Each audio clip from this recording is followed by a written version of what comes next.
Hello, welcome to my Atom 6HV unboxing video. I have not cut the seals as they came in the box, so you're going to be seeing this for the first time that I'm seeing it. So if we look at the side of the box, you'll note,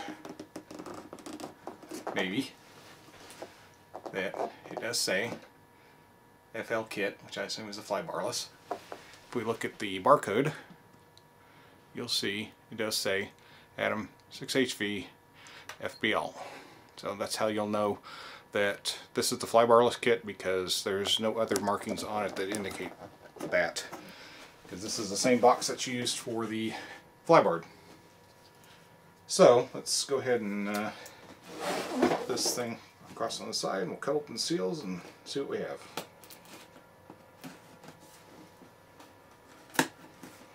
Now, I'm working on kind of a small table here, so I may have to set things aside and then bring them back in frame. Okay, seals are cut. Trusty Leatherman. And let's go ahead and lift the top off. Ooh, very nice. Okay, as you can see, they apparently threw in a hat for me. I'm not sure if this thing was actually sealed this way or what, but or if this comes in the normal boxes, but as you can see, it's a nice little compass hat. So I'll have to wear that at the field. And a nice color manual. And we'll look at that a little later to see what they have in the way of supplements for the Flybarless part of it. Okay, and you'll see that we have this injection molding. Here is the Flybarless head. It's just kind of laying in there, not inside a bag or anything, and everything feels nice and smooth. Go ahead and get this up in the shot. So you'll see this is the Flybarless head.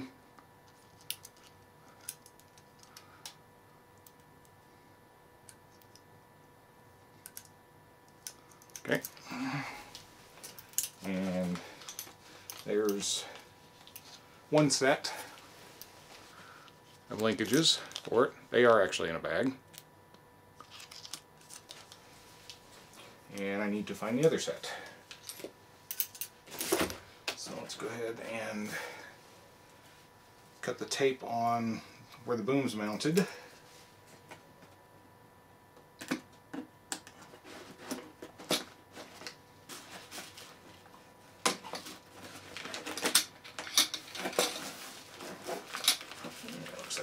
All the way across, so we'll just cut this open. I know this is terribly interesting television, but just bear with me, as Finless would say, or bear with, I guess. He never says, actually says me. Okay, here's the boom, typical 600 size boom with compass on it. Canopy tape.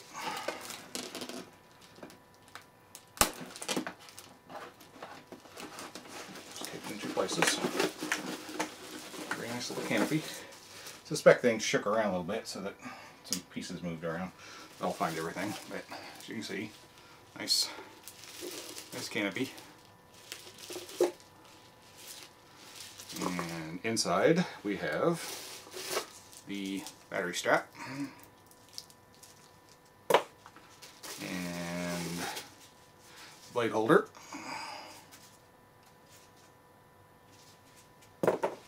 And we'll step this aside. I'll still have to try and find that other piece. So looks like the foam came off of that, but you'll see it all comes in one piece.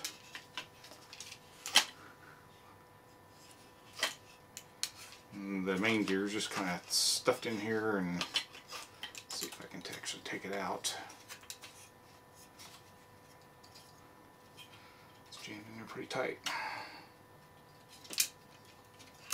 Usually one of these, on the Atom 500, one of these has a higher notch on it than the other, so you can get it out, but this one doesn't appear to be that way, so I'm going to take this out of frame and see if I can get this gear out of here. There we go.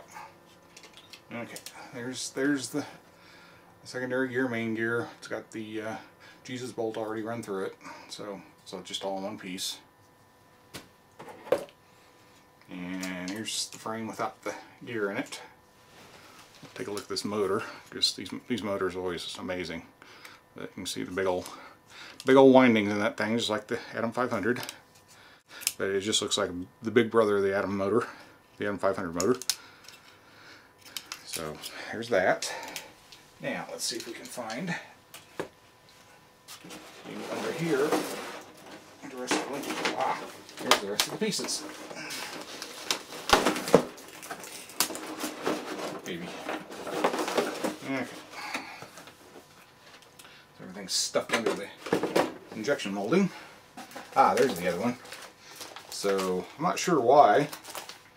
It almost looks like they goofed and realized they forgot to put two of the linkages in there, but as you can see right here, there's the other linkage for the head. So I'll go ahead and I'll come back to that one with the blades. I was a little concerned because the checkbox for the blades was not checked, so those are in there. And they come with, looks like they actually have some shims, but I'm not sure if I'm going to need them because of the way the head's designed. There's the rotor push rod, standard Knight 600 type setup. I'll cut this bag open so we can see what's in this bag. Okay, this is actually two bags. One bag is the Hobby Wing speed control. Take all this tape off of here. We'll deal with that later. Here's the Hobby Wing speed control. It's the 70 amp Platinum HV. So I plan on using this. I have a Western Robotics Hercules Superbec that I plan to use for the electronics.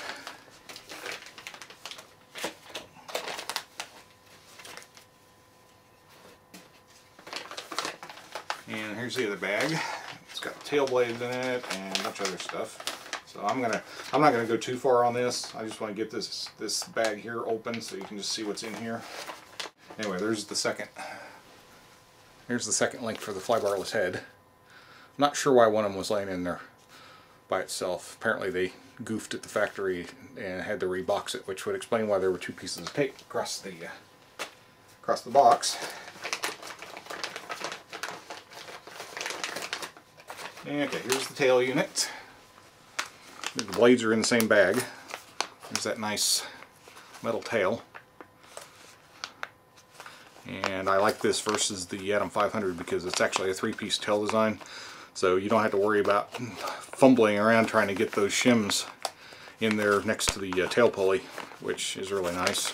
The tail rotor is the same standard Knight tail. So if you've got Knight parts, you can use that. And I've got an old Knight 3D I plan on tearing down and using for spare parts. But I am probably not going to use these tail blades. I have some 92mm KMBs I'm going to use. So these are probably just going to go in my spare parts, so if I happen to run out of tail blades, I've got something to fall back on. And this bag has the swash plate. Oops. Sorry. That's the full bag. And I just dumped a bunch of stuff out on the floor. Oh well. There's your, I guess these are spare links. There's 5 of them in there. And it looks like a spare parts bag. It's back where I can actually get the focus to work. I think that's a spare parts bag. There's the linkages. Looks like they indeed have gone to a 2.5mm linkage rod, which is really nice. So those things shouldn't bend very easily at all. Let's hope it doesn't cause bends in other parts of the heli. And then here's a better look at swash plate. Looks pretty much like any Knight swash plate. That's the bag for the canopy clip and the grommets for that. And here we have And it looks like they've decided to include servo nuts now.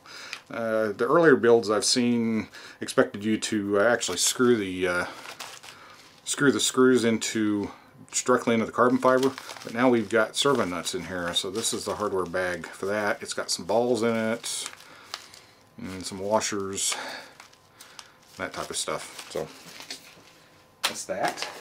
And we have the bag with this is the rest of the tail parts. And I will go ahead and open this one too. Okay, skid pipes. They've gone with a black skid pipe now. The ones I've always seen for the night were just plain aluminum. So that's kind of nice. Nice or not, I mean, they won't be quite as visible in the air, but I don't know, that may not be a problem. I'll put those aside. And we have the landing gear, and as you've probably seen before, they've gone with the, since this kit is based on the Atom 500 frame design, the struts are the same way. They've got the little tab here for going into the little clip that goes into the canopy, so you only have 2 bolts that hold the canopy on. As you can see when I showed you the frame, they were already mounted on the frame. I'm planning on using some RC Booyah quick release mounts for mine. I happen to have them off my Night 3D, and the rear ones look like they're going to work fine for the 6HV. And there's the other one. And main shaft and the collar on it, and it feels like it's somewhat tightened down. Probably just keep it from going anywhere. And now we have the boom parts. There's the tail fin. The tail fin thing that I noticed here is it doesn't have anything that sticks up above the boom very far. Most of these I've seen actually have a protrusion that come up this way. This one is just flat on top. So that's kind of interesting. And then there's your horizontal fin, and that's your bag in there with all the boom clamps, or the push rod guides, and I suspect the boom clamps in there too somewhere.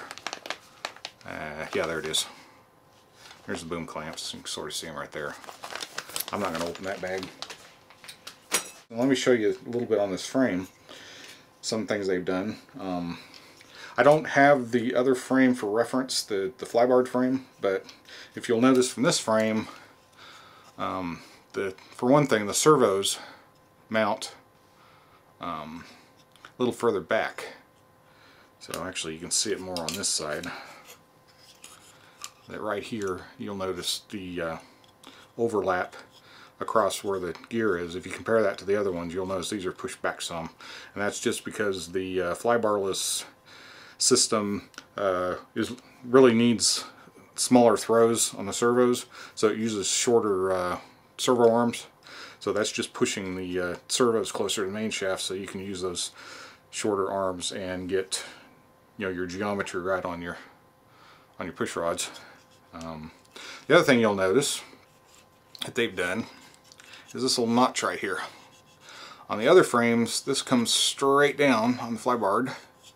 So that's as far as your batteries can go. You've got another probably close to 8 to 10 millimeters of space you can push the batteries back. So that's going to be kind of nice. I've got a couple of 2650s I'm going to stick on this thing and see how CG works. I may decide to go with 3000s or 3300s depending on how the weight is. I'll just have to see, but I want to make sure that the CG is just right, since the Flybarless system's kind of picky about that sometimes.